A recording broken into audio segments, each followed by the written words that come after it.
이젠 세 번째 이슈로 넘어가 보시죠. 네, 세 번째는 글로벌 경쟁력입니다. 우주에 떠 있는 데이터 센터인가요? 어떤 이슈일지 열어주시죠. 우주 데이터 센터 테마탄 태양광입니다. 일론 머스크가 이제는 우주 공간에 태양광으로 구동하는 데이터 센터를 2, 3년 안에 짓겠다고 발표했습니다. 그러면서 중국의 태양광 기업들과 접촉하기도 했다는 뉴스가 나오고 있고 국내 관련주들도 정말 오늘 급등세를 연출하기도 했는데요. 아까 HD 현대 에너지 솔루션 탁 짚어주셨잖아요. 네. 태양광 같은 경우에는 단기 테마인가요? 아니면 이젠 정말 재평가의 시작점인가요? 그래서 사실 태양광 종목들이 그동안 굉장히 많이 소외가 됐었는데 제가 오늘 그 에너지 솔루션이 올라가면서 좀 조사해본 바로는 지금 구글과 메타, 그러니까 미국에 있는 M7 기업들이 미국 태양광 업체에 대한 지분을 계속적으로 늘리고 있었더라고요. 그래서 어떻게 보면은 지금 지상에 대한 전력이 부족하다 보니까 그 해결책으로 지금 우주에다가 이제 데이터 센터를 짓겠다. 그리고 그 전력은 태양광으로 하겠다라는 그런 프로젝트인데 이 부분들이 지금 구체화가 되고 있다라는 점에서 지금 태양광 업체들이 지금 급등 흐름이 좀 나와주고 있습니다. 그래서 이게 어떻게 보면은 이제 태양광이라는 게 이제 단순 에너지 원을 넘어서 이제 AI 인프라의 밸류 체인으로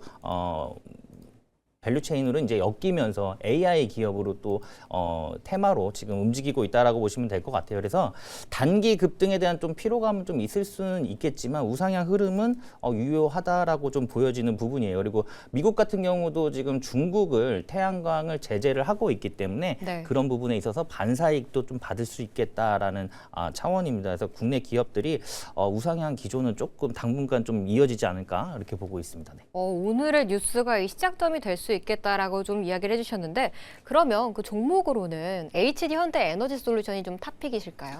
그렇죠. 아까 말씀드렸듯이 코스피 쪽에서 지금 너무 소외받았었고요. 네, 지금도 밸류보다 충분히 상한가를 갔음에도 불구하고 좀 저평가 구간에 있다라고 저는 보고 있습니다. 그래서 당분간은 HD 현대 에너지 솔루션을 좀 보시는 게 좋겠다. 이렇게 말씀드릴 수 있을 것 같아요. 네. 네, 오늘 상한가 이후로 또 내일에 어떤 시세가 날지 지켜보셔도 좋을 것 같습니다. 성 대표님은 태양광도 재미가 없는 섹터이긴 한데 대표님 어떻게 보셨어요? 네, 오늘 좀 의견이 많이 엇갈리는데 저는 태양광 섹터에 대해서 또 약간 긍정적으로 보고 있지는 않습니다. 저는 사실 이게 조금 테마성이 강하다고 생각하고 지속성에 대해서는 약간 의문이라고 생각을 하거든요. 지금 오늘 왜 갑자기 이렇게 한화 솔루션 정말 무거운 종목이 상한가 가는 걸 보고 네. 약간 웃었거든요. 네. 네. 근데 그럼 논리를 아니 뭔가 주가가 올랐을 때는 어떤 내러티브로 주가가 가는지를 한번 생각을 해봐야 되는 거잖아요. 이 내러티브를 생각을 해보면 일단 일론 머스크가 하는 얘기는 뭔가 조금 과장된 측면이 있지만 시간이 오래 걸릴 수 있겠지만 하긴 할 거예요. 근데 그 논리가 뭐냐면 일단 우리 지구에서는 데이터 센터 짓는 공간이 부족하다. 그러니까 우주로 가야 된다. 우주를 진출하겠다는 거잖아요. 근데 우주 진출하는 것과 태양광이 어떤 연관관계가 있냐라는 거죠. 근데 이게 보면 고효율의 태양광 패널이 일단은 우주에서 만약에 그 데이터 센터를 짓게 되면 이게 가장 적합하다라는 거죠. 뭐 원자력을 할 거냐, 거기에 화력 발전을 할 거냐, 뭘 할 거냐. 그러니까 에너지를 데이터 센터에 우주에서 에너지를 공급하려고 했을 때는 태양광밖에 없다. 이 논리인 거거든요. 네. 근데 이 논리가 맞기는 맞죠. 네. 근데 우주의 데이터 센터가 언제 지어지나는 거죠. 저는 그게 굉장히 의문인 거고요. 그 되어지려고 하면 저는 몇 년 내에 될 것 같지는 않거든요. 네. 그래서 벌써 우주의 데이터 센터 지어지지도 않았는데 벌써 이제 태양광 패널까지 거기 가 있고 넌 너무 앞서가는 그런 거다라는 생각이 들고 한화 솔루션 같은 경우에는 왜 작년 같은 경우에는 굉장히 주가가 좋았었거든요. 2분기 같은 경우에. 그때는 다른 모멘텀이 있었습니다. 한화 솔루션이 잘 갔었던 이유는 그때 진짜 미국에서 지금 태양광 발전을 굉장히 많이 하고 있어요. 근데 거기에서 보조금을 받아서 실적이 굉장히 잘 나왔습니다. 그러니까 이랬을 때 주가가 가는 게 맞는 거지 실적이 뒷받침되지도 않고 아직 지어지지도 않는 우주의 데이터 센터를 짓는데 거기에 태양광이 간다? 그래서 주가가 상한가 갔다? 저는 솔직히 조금 이해가 되지 않고 지속성에 대해서 조금 의문입니다. 네. 우리 시청자분께서 매니저님, 대표님 말씀하실 때 뒤에서 헛웃음이 들리는 것 같았다라고 좀 이렇게 표현을 해주시기도 하셨는데 대표님 같은 경우에는 태양광 같은 경우에는 아직은 좀 먼 얘기고 단기 테마로 보는 게 좋겠다라고 좀 이야기 주셨네요. 그러면 여기서 좀 더 붙어보고 싶긴 한데 시간이 없어서 이 우주항공으로 좀 넘어가야 할 것 같아요. 네, 아르테미스 2호 발사가 조금 연기됐다는 뉴스가 나오면서 오늘 우주항공 관련주들 좀 윗꼬리를 길게 달면서 마감이 됐습니다. 이게 이제는 좀 보내줘야 되나요? 저는 사실 이게 연기된 게 오히려 테마의 연장이라고 생각합니다. 긍정적으로 보고 계시니까 저도. 근데 원래는 2월 5일 날 하기로 했는데 3월 초로 연기가 됐잖아요. 그러면서는 우주항공 테마의 모멘텀이 한 달 더 이어질 수 있다라고 보고 있거든요. 물론 오늘은 우주항공 테마가 지금 섹터가 좀 조정을 받았지만 저는 저가 매수 기회라고 보고 있습니다. 그래서 오늘 수급이 조금 안 들어왔지만 그래도 저는 뭐 3월 초까지는 모멘텀이 계속 이어질 수 있기 때문에 이 우주항공 테마 같은 경우에는 끝나지 않았다. 그리고 스페이스X가 상장할 때까지 저는 이게 만약에 국내에만 있는 어떤 모멘텀이 있고 이슈라고 하면 끝났다라고 말씀드릴 수 있겠지만 스페이스X라는 글로벌 모멘텀이 있기 때문에 저는 이거는 끝나지 않았다라고 생각을 하고 있습니다. 오히려 네. 이게 연기된 게 유통기한이 연장된 거다라고 좀 네, 표현을 그렇게, 해주셨네요. 그렇게 볼 수도 있습니다. 네. 네. 약간 말씀하시면서 이 창립 매니저님 표정을 굉장히 관찰을 하시더라고요. 우주항공 어떡할까요? 저도 동의합니다. 네. 이번에는 의견이 좀 일치가 됐네요. 네, 저점 매수세라고 좀 보고 있고요.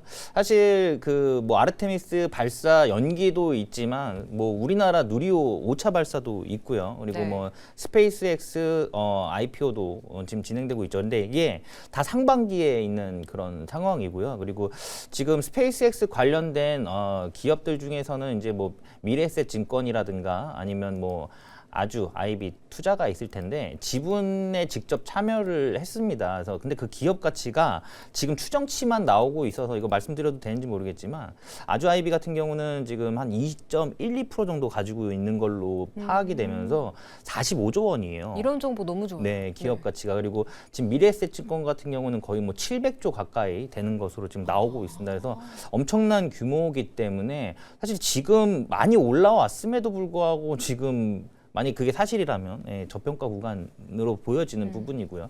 그리고 실질적으로 이제 우주 항공 테마들이 올해 같은 경우는 실적이 숫자로 찍히는 원년이 될 것으로 예상이 되고 있기 때문에 매 분기마다 뭐 특히나 이노스페이스 같은 경우는 지금 이미 그 한빛 나노와의 그 발사가 한 차례 있었죠. 그리고 그 계약이 지금 이행되고 있는 상황이기 때문에 이제는 숫자가 증명을 할 겁니다. 근데 첫 발사가 좀 실패를 하면서 좀 급락이 나왔음에도 불구하고 그 부분들 다 다 만회하면서 지금 또 고점에 올라와 있고요.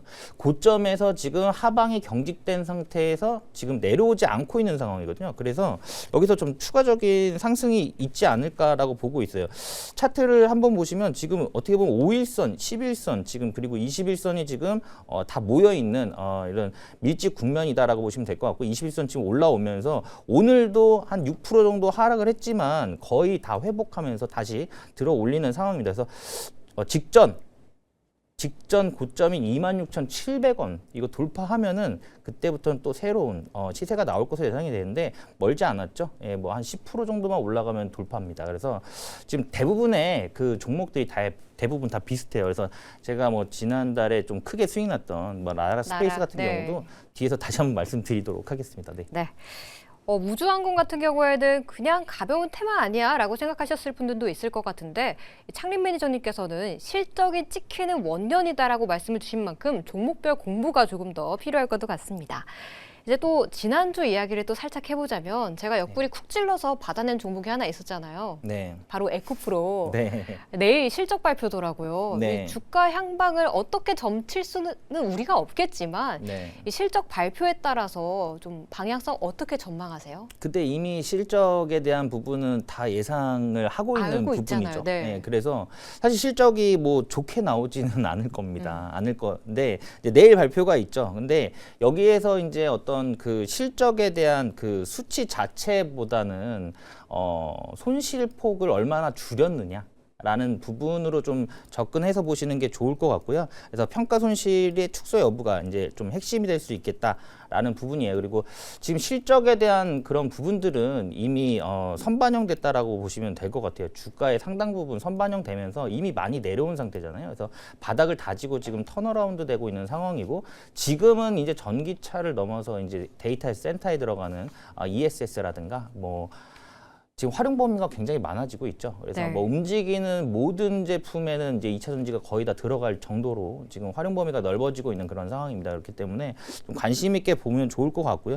지금 만약에 이 실적이 발표가 됐는데 만약에 에코프로가 떨어지지 않고 하방이 경직된다. 네. 그러면 이제 악재 해소죠. 오. 예, 그럼 바닥을 확인하는 상태입니다. 지금 올라왔음에도 불구하고 바닥 확인 그리고 악재 해소, 그럼 추가적인 상승 흐름이 앞으로 좀 이어질 것으로 예상이 되고 있고, 여기에서 만약에 흑자 전환 또 소식까지 들러온다라고 하면은 조금 더 급등이 나올 수 있겠다. 저는 그렇게 보고 있습니다. 네. 실적에서는 얼만큼 적자를 줄여내는지, 흑자 전환 가능성을 내비치는지 좀 체크하시는 게 중요할 것 같고요. 주가 향방은 더 올라간다면 상단은 더 위로 더 열려 있다라는 팁까지 주셨습니다.